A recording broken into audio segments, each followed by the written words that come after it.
Hello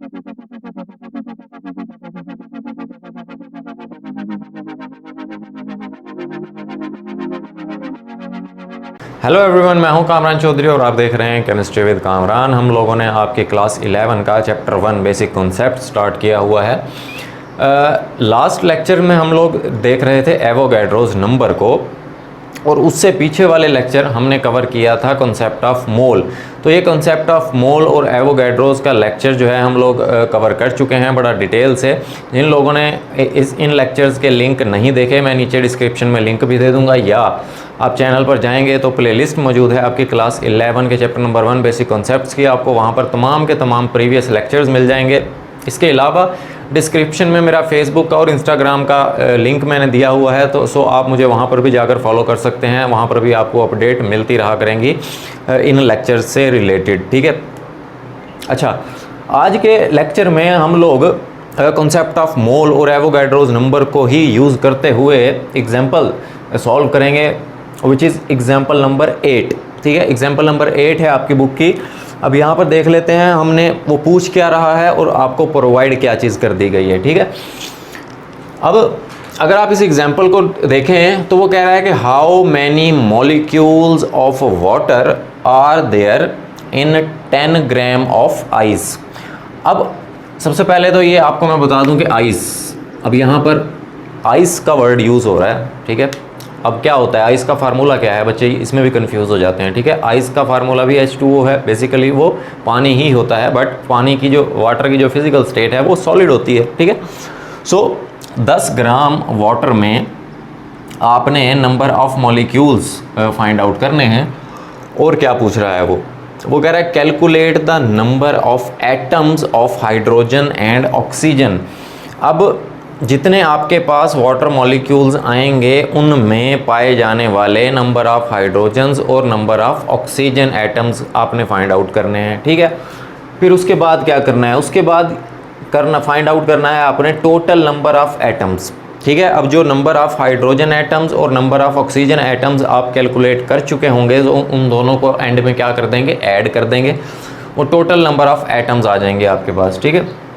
and third parts क्या है इसका, कि total covalent bonds present in sample. जो आपको आइस दे दी गई है, जो वाटर दे दिया गया है, उसमें टोटल कोवेलेंट बॉन्ड्स आपने फाइंड आउट करने हैं, ठीक है। अब मैंने इस क्वेश्चन को ना इसी तरह से 3 पार्ट्स में डिवाइड कर लिया, ठीक है। आपकी बुक में एक पैराग्राफ की फॉर्म में गिवन होगा, ठीक है। सो आपकी आसानी के लिए मैंने इसको डिवाइड कर लिया 3 पॉइंट्स में, ठीक। अच्छा, अब लास्ट लेक्चर में भी और जब मैं आपको पढ़ा रहा था कॉन्सेप्ट ऑफ मोल, उसमें मैंने आपको बताया था कि अगर तो आपको मैस गिवन है अगर किसी भी सब्सटेंस का, ठीक है, तो आपने करना क्या है, आपने आंखें बंद करके अखा मीच के, ठीक है, तो उसी नंबर ऑफ मोल्स फाइंड करने ने, सही है। अगर किसी भी सब्सटेंस का मैस आपको गिवन हो आप किसी भी क्वेश्चन में, देन आपने आंखें बंद करके, इसमें चैप्टर नंबर 1 की बात कर रहा हूँ, ठीक है, इसमें जितने भी आप प्रॉब्लम सॉल्व करेंगे, अब ये नहीं कि पूरी केमिस्ट्री मैथ्स गिवन होवे तो उसी मोल ही कैलकुलेट करते रहो। सो मैथ्स जहाँ पर भी गिवन होगा सबसे पहले उसके हम मोल्स कैलकुलेट कर लेंगे। जैसे how many molecules of water are there in 10 gram of ice. अब इसके सोल्यूशन में ना आप पहले देख लो कि आपको क्या चीज़ गिवन है, आपको मैस ऑफ वाटर गिवन है, कितना, 10 ग्राम, ठीक है। अब मैस जब गिवन है आपको, सो आपने मोल्स कैलकुलेट करने हैं। कौन से फार्मूले से, जब मैस गिवन होता है तो मोल्स हम कैलकुलेट करते हैं, moles is equal to mass divided by molar mass. So आपके पास मैस तो गिवन है, अब आपने क्या फाइंड आउट करना है, मोलर मैस। अब वाटर का मोलर मैस कितना होता है, H2O होता है ना वाटर का फार्मूला, 2 हाइड्रोजन है और 1 हाइड्रोजन का मैस 1 होता है, तो 2 हाइड्रोजन का 2 हो गया, प्लस ऑक्सीजन का 16 होता है, तो टोटल 18 ग्राम्स पर मोल, ठीक है। मोलर मैस आपके पास वाटर का जो है वो 18 होता है और ग्राम्स पर मोल इसका यूनिट होता है, ठीक है। ये यूनिट आपने, और कुछ स्टूडेंट जो है वो सिर्फ ग्राम लिख देते हैं, उसका मतलब मोलर मैस नहीं होता, उसका मतलब होता है मैस जस्ट, ठीक है।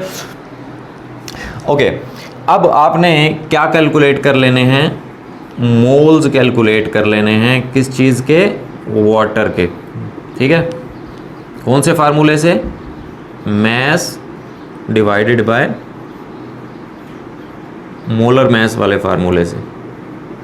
ठीक है, अब मैस आपको कितना गिवन है?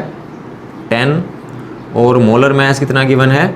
18। सो इसका आंसर आ जाएगा 0.55 मोल्स। ठीक हो गया, ये आपके पास मोल्स आ गए। अब आपने करना क्या है बेसिकली? How many molecules. अब मॉलिक्यूल्स आपने फाइंड आउट करने हैं। लास्ट लेक्चर में मैंने आपको एक फार्मूला बताया था number of molecules find out करने का।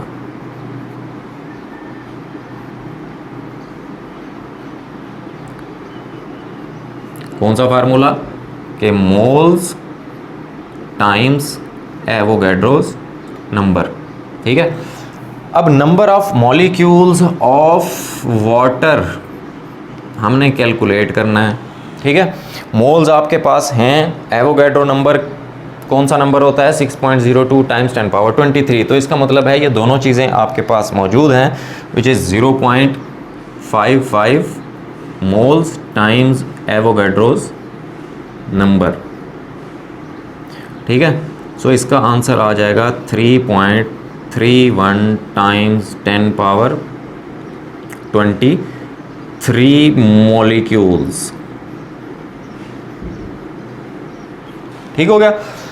अच्छा, अब दोबारा ज़रा यहाँ पर देख लें, दोबारा एक दफ़ा फिर अच्छे से समझा देता हूँ।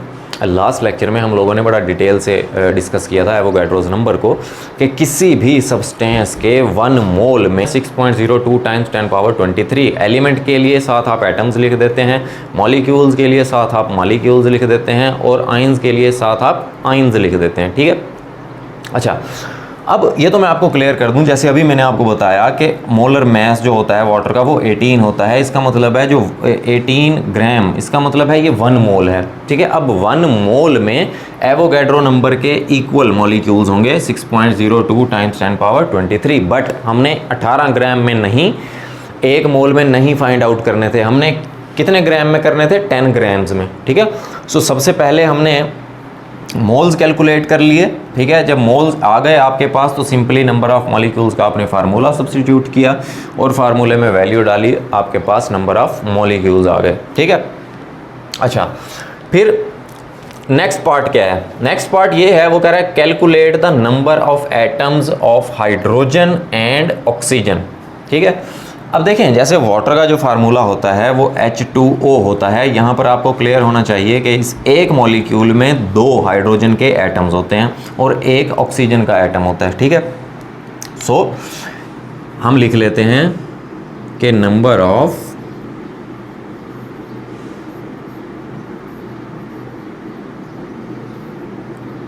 Hydrogen atoms in 1 molecule. ठीक है, तो ये कितने हो गए? 2 एटम्स। क्लियर? कि एक मॉलिक्यूल में वाटर के जो नंबर ऑफ हाइड्रोजन होते हैं वो कितने होते हैं? 2 होते हैं। ठीक है, अब ये वही बात आ गई जैसे लास्ट लेक्चर में मैंने आपको बताया था कि एक पेन जो है वो कितने का है? 10 रुपीज़ का है। ठीक है, 2 पेन कितने के हो जाएंगे? वो हो जाएंगे 20 रुपीज़ के। कैसे 20 आया? आपने इस 2 को इधर मल्टीप्लाई करवा दिया। इसी तरह 3 पेन कितने के हो जाएंगे? वो 30 रुपीज़ के हो जाएंगे। कैसे आया 30? आपने 3 को राइट साइड पे मल्टीप्लाई करवा दिया। ठीक है, सो अगर आपके पास ना इस तरह का कोई भी रिलेशन हो कि लेफ़्ट साइड पे 1 हो और राइट साइड पे कोई भी वैल्यू हो, देन 1 के बाद आप, और उन दोनों वैल्यूज़ को आप कंपेयर कर रहे हैं। ठीक है, तो 1 के बाद आप जो वैल्यू भी यहाँ पर लिखेंगे वो एज इट इज़ दूसरी तरफ मल्टीप्लाई हो जाएगी। अब यहाँ पर जो number of hydrogen atoms in 1 molecule, एक है यहाँ पर मॉलिक्यूल और एक मॉलिक्यूल में हाइड्रोजन के 2 एटम हैं। ठीक है, अब मेरे पास टोटल कितने मॉलिक्यूल्स हैं वाटर के? मेरे पास टोटल वाटर के 3.31 टाइम्स 10 पावर 23 मॉलिक्यूल्स हैं। सो मैं number of hydrogen atoms in कितने? 3.31 टाइम्स 10 पावर 3 मॉलिक्यूल्स। अब इतने मॉलिक्यूल्स में कितने हाइड्रोजन के एटम्स होंगे? सिंपली अब मैंने 1 की जगह पे क्या राइट किया, 3.31 टाइम्स 10⁻23, तो वो एज इट इज़ दूसरी तरफ जाकर क्या हो जाएगा, मल्टीप्लाई हो जाएगा। तो 2 टाइम्स 3.31 टाइम्स 10⁻23 एटम्स। तो इतने एटम्स होंगे हाइड्रोजन के कितने वाटर के मॉलिक्यूल्स में? 3.31 टाइम्स 10⁻23 मॉलिक्यूल्स में। सो इसका जो आंसर आएगा टोटल वो आ जाएगा 6.68 times 10⁻23 atoms of hydrogen.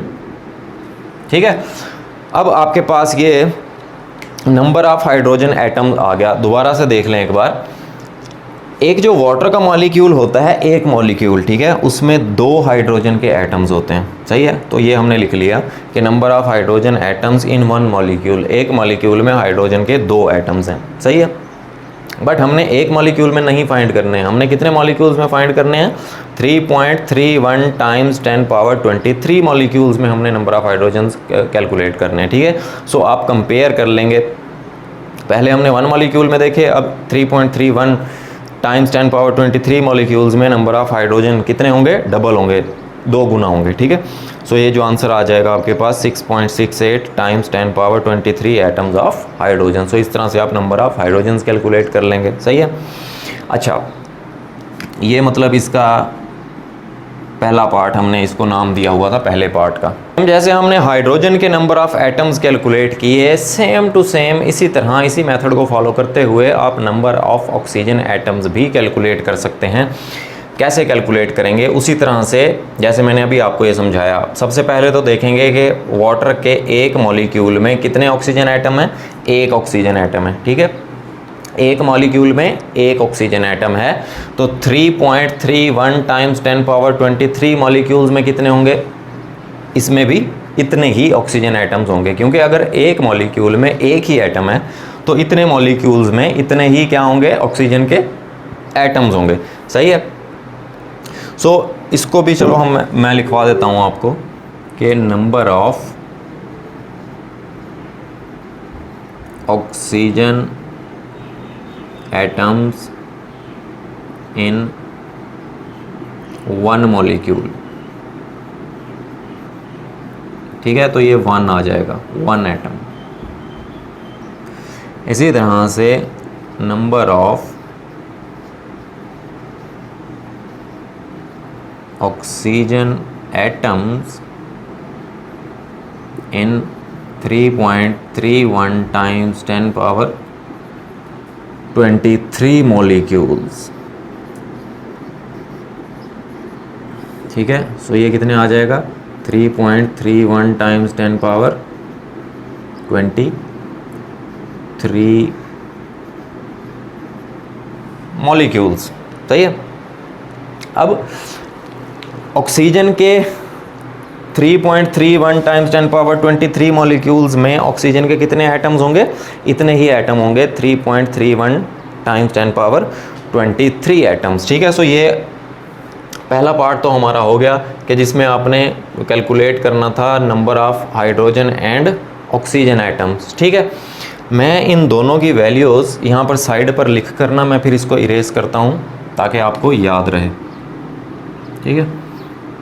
Number of hydrogen atoms कितने हैं? 6.68 टाइम्स 10⁻23 एंड ऑक्सीजन एटम्स कितने हैं? 3.31 टाइम्स 10⁻23।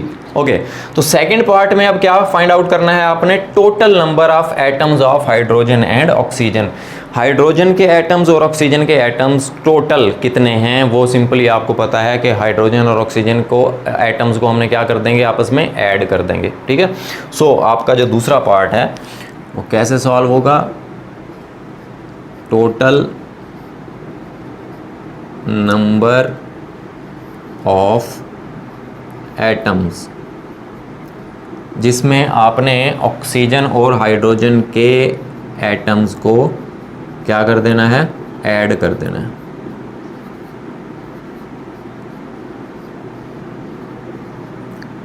ठीक है। ये थे number of atoms of hydrogen and ये थे number of atoms of oxygen. So इन दोनों को ऐड करेंगे, आंसर कितना आ जाएगा 9.99 टाइम्स 10 पावर 23 एटम्स। ठीक है, तो ये आपके पास टोटल नंबर ऑफ़ एटम्स आ गए।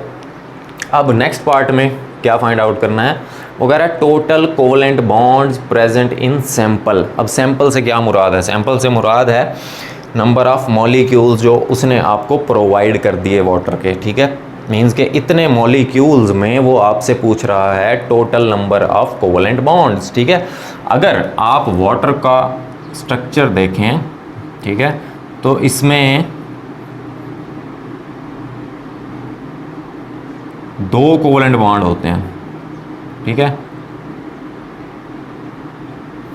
ऑक्सीजन का एटॉमिक नंबर कितना होता है 8 होता है। सो पहले शेल में ऑक्सीजन के 2 इलेक्ट्रॉन, वैलेंस शेल में 6 इलेक्ट्रॉन्स होते हैं, उसको 2 इलेक्ट्रॉन की ज़रूरत होती है अपना ऑक्टेट कंप्लीट करने के लिए। ठीक है, सो वो क्या कर लेता है, 2 हाइड्रोजन्स के साथ अपना एक इलेक्ट्रॉन शेयर कर लेता है और 2 लोन पेयर की फॉर्म में 4 इलेक्ट्रॉन्स जो हैं वो एज इट इज़ ऑक्सीजन पर पड़े होते हैं। ठीक है, बहरहाल ये तो छोटी क्लासेस की बातें हैं। आप यहाँ पर देखें कि एक वाटर के मॉलिक्यूल में 2 कोवेलेंट बॉन्ड हैं। ठीक है, थर्ड पार्ट में आपने number of covalent bonds find करना है। So number of covalent bonds in one molecule. ठीक है, एक मॉलिक्यूल में कितने बॉन्ड्स हैं, 2 कोवेलेंट बॉन्ड्स हैं। ठीक, आपने कितने मॉलिक्यूल्स में फाइंड आउट करने हैं, आपने फाइंड आउट करने हैं 3.31 टाइम्स 10 पावर 23 मॉलिक्यूल्स में। ठीक है, सो यहाँ पर आ जाएगा number of covalent bonds in 3.31 times 10 power 23 molecules. ठीक है, सो 2 से मल्टीप्लाई कर देंगे किसको, 3.31 टाइम्स 10 पावर 23 को। सो ये आंसर आ जाएगा आपके पास 6.68 टाइम्स 10 पावर 23 बॉन्ड्स।